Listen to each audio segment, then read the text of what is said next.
अब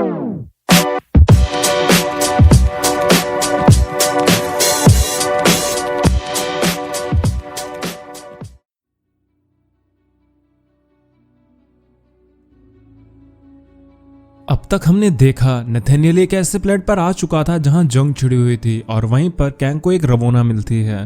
पर जब कैंग ने अपने प्यार का इजहार किया तो उसे मिला रिजेक्शन, जिसके बाद कैंग इसे अपनी नियति मानकर अपने कॉन्क्वेस्ट पर चल दिया ताकि वो रवोना को भूल सके। तभी नथानियल को एक बिगड़ी टाइम मशीन मिलती है जिसको वो ठीक करता है और खुद एक कॉन्करर बनने के सफर पर निकल पड़ता है। नथानियल अब कैंग बन चुका था, उसने कईयों को हराया और जब वापस से अपने टाइम में आया तो उसे फिर से एक रवोना मिलती है। कैंग एक बार फिर से प्यार के चक्रव्यूह में फंस चुका था। कैंग रवोना को पाना चाहता था, इसलिए उसने रवोना के दिल को जीतने के लिए हीरोज का रास्ता अपनाया, पर इसकी कीमत बहुत भारी थी।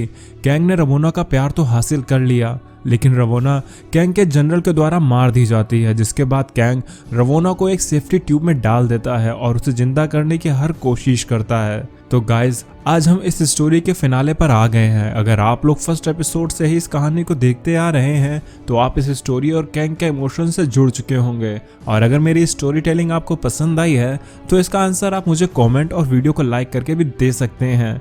तो अब कहानी को आगे बढ़ाते हैं। कहानी की शुरुआत कैंग के आवाज से होती है जिसमें वो कह रहा होता है, आसमान अंधेरा और सर्द है, इसमें कोई भी सरवाइव नहीं कर पाता, लेकिन हमें जीने के लिए सितारों से रोशनी और गर्मी को खींचना पड़ता है। ये मेरा शहर है जिसका नाम मैंने नेक्रोपोलिस रखा है और यही वो जगह है जहां तुम जियोगी। तुम्हें मेरे लिए हजारों बार जीना होगा। इतना कहते ही कैंग एक लीवर को डाउन कर देता है जिससे रवोना की बॉडी में कॉस्मिक एनर्जी फ्लो होने लगती है।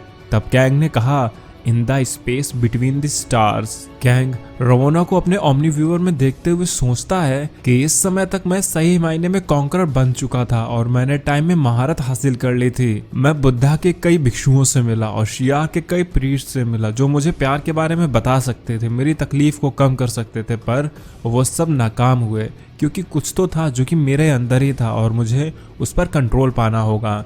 मैंने अपने नेक्रोपोलिस की हर एक बिट एनर्जी का यूज किया ताकि मैं किस्मत को खुद से बुन सकूं। मैंने मशीन को इस तरह से बनाया ताकि ये कांस्टेंट रेप्लिकेशन को भी बुन सके। मैंने रवोना रेंसलेयर की सोल के हर एक कण को इस तरह से डिजाइन किया ताकि उसका जन्म इन्फिनाइट टाइमलाइंस में हो सके और मुझे इससे मौके मिलेंगे ताकि मैं उसे हासिल कर सकूं। ये एक जीनियस प्लान था जब तक कि ये शुरू नहीं हुआ था। मैं 1347 में तब रवोना के पास पहुंचा जब उस जगह पर प्लेग फैल चुका था। मुझे देखकर वो ऐसे भागी जैसे मैं कोई लुटेरा हूं और वो प्लेग से मार ही गई। 4000 में रवोना ने मुझे रिजेक्ट कर दिया था। इस बात से मैं ज्यादा सरप्राइज नहीं हुआ।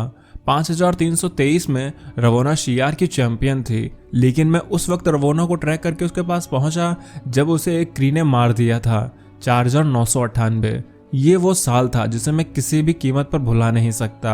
31248 में मैंने रवोना को अपने ही एल्डरली वर्जन के पास पाया। मैं अपने ही वर्जन के रवोना के साथ कोई टेम्पोरल पैराडॉक्स क्रिएट नहीं करना चाहता था। 2001 में भी रवोना मुझे नहीं मिली क्योंकि वो मार दी गई। 2920 में रवोना अपोकलिप्स के अगेंस्ट जंग लड़ रही थी और वैसे भी उसे नथानियल से प्यार था, मुझसे नहीं।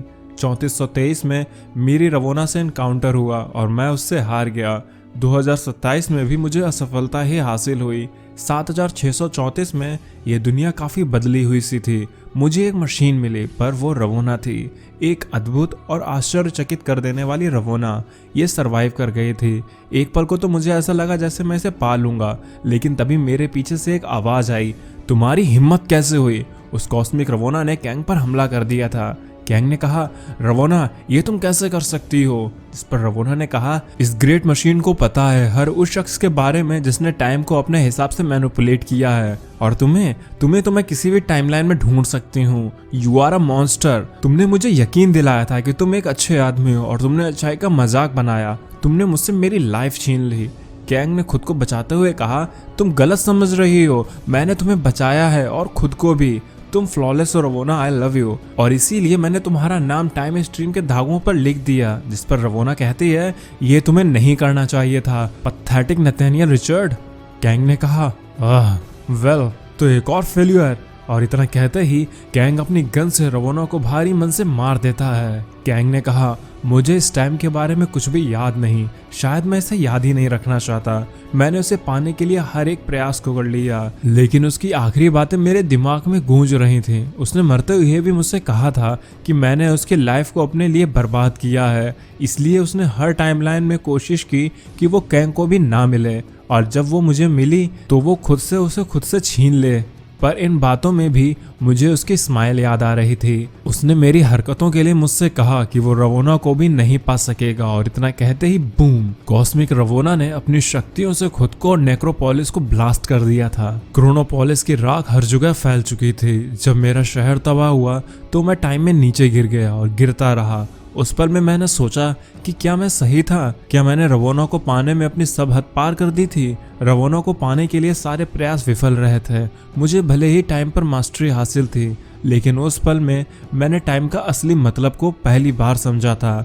इसलिए मैंने डिसाइड किया कि मैं नथानियल के पास जाऊंगा, और मैं 10 मिनट पहले पहुंच गया। उसकी आंखें वैसी ही मासूम सी थीं। मुझे अपनी इन आंखों को देखे हुए एक अरसा बीत चुका था। तब हम देखते हैं किड नथानियल को, जिसके पास यंग नथानियल ठीक वैसे पहुंचा था जैसा हमने एपिसोड 1 में देखा था। मैं नथानियल को कैंग से बढ़कर देखना चाहता था, इसलिए मैंने उसे भी वही मौका दिया जो उस मॉन्स्टर कैंग ने मुझे दिया था। मैं नथानियल को अपनी नॉलेज से उसके भविष्य में मिलने वाले ट्रॉमा से बचाना चाहता था। फिर कैंग ने नथानियल को ठीक उसी तरह से चाटा मारा जैसे यंग नथानियल जब आदि से मिलकर आया था। मुझे ये करके अच्छा नहीं लगा, लेकिन नथानियल को ये सब समझना होगा। फिर किड नथानियल ने कहा कि वो उन्हें बचाकर रहेगा, ठीक उसी तरह जैसे मैंने कहा था, और मैंने बिना किसी मर्सी के उस पूरे कबीले को मार दिया। वो वैसे ही कुछ दिन में मरने ही वाले थे। मेरे इस एक्ट ने नथानियल को मुझसे नफरत करने पर मजबूर किया, लेकिन नथानियल को अपने क्रूर भविष्य के लिए इन सबको समझना होगा। जब मैं उसके कबीले के लोगों को मारा तो मुझे फिर से रवोना की याद आई। मैंने सोचा क्या मैं रवोना को बचा सकता था, और इसी गम में मैंने खुद को शराब के नशे में डुबो लिया। वो लड़का अब मुझसे नफरत कर रहा था। और फिर वो रात आ गई जब नथानियल मेरा टाइम सूट चुराकर भाग गया, ये सोचते हुए कि मेरे पास सिर्फ एक ही टाइम सूट है। भागो नथानियल, तुम भागो, क्योंकि ये तो बस एक शुरुआत है एक कॉन्करर के बनने की। पर मैं नथानियल रिचर्ड से बढ़कर बनना चाहता हूँ। मैं दुनिया को एक विलेन और एक हीरो के रूप में याद हूँ, लेकिन मैं अब खुद को और एक्सप्लोर करना चाहता हूँ। मुझसे कैंग ने कहा था, नेवर लव। नथानियल, तुम्हें ये बात को समझना था। अलेक्जेंडर इसलिए नहीं रोया था कि वो दुनिया नहीं जीत सका। अलेक्जेंडर इसलिए रोया था क्योंकि वो खुद को नहीं जीत सका था। लेकिन मैं अलेक्जेंडर नहीं हूँ। जिसके बाद उस जगह को एक एस्ट्रॉयड हिट करती है और कैंग वहां से टेलीपोर्ट होकर चला जाता है। आज उस जगह जो मरा था वो नथानियल रिचर्ड था, और बचकर जो निकला वो है कैंग। और इस तरह से कैंग ने नथानियल को एक टाइम लूप में फंसा दिया था। उसने मुझसे कहा था कि कॉन्करर बनना है तो नेवर एवर लव। और कैंग की इन्हीं लाइन के साथ ये स्टोरी खत्म हो जाती है। ये कहानी बहुत इमोशनल थी, जहां हमने समय पर मास्टरी हासिल करने वाले शख्स को समय से हारते देखा। कैंग ने कितने ही प्रयास किए रवोना को हासिल करने के, पर वो उसे हासिल नहीं कर सका। कैंग को हर टाइमलाइन में रवोना सिर्फ इसलिए ही मिल रही थी क्योंकि कैंग ने फ्यूचर में रवोना की सोल को हर टाइम में फैला दिया था, ताकि वो उसे पाने का हर एक मौके को हासिल कर सके।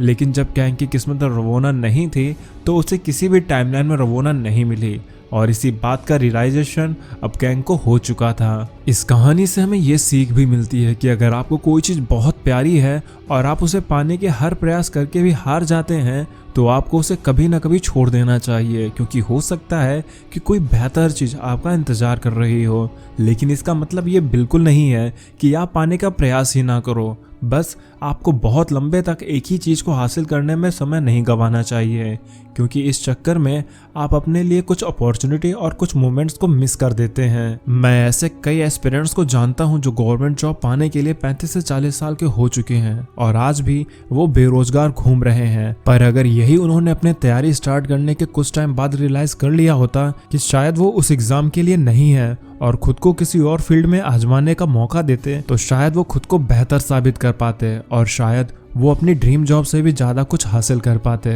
मेरी इस बात में बहुत सा कॉन्ट्राडिक्शन है जिस पर लोग आर्ग्यू कर सकते हैं और उन्हें मैं एक्सेप्ट भी करता हूँ, पर अच्छी बात यह है कि आप इस चैनल से जुड़े हैं क्योंकि अभी बहुत सी स्टोरीज अपने व्यूअर्स का इंतजार कर रही हैं। तो अब मैं चलता हूँ, आप मेरी बाकी के वीडियोस एंजॉय करें और खुश रहें।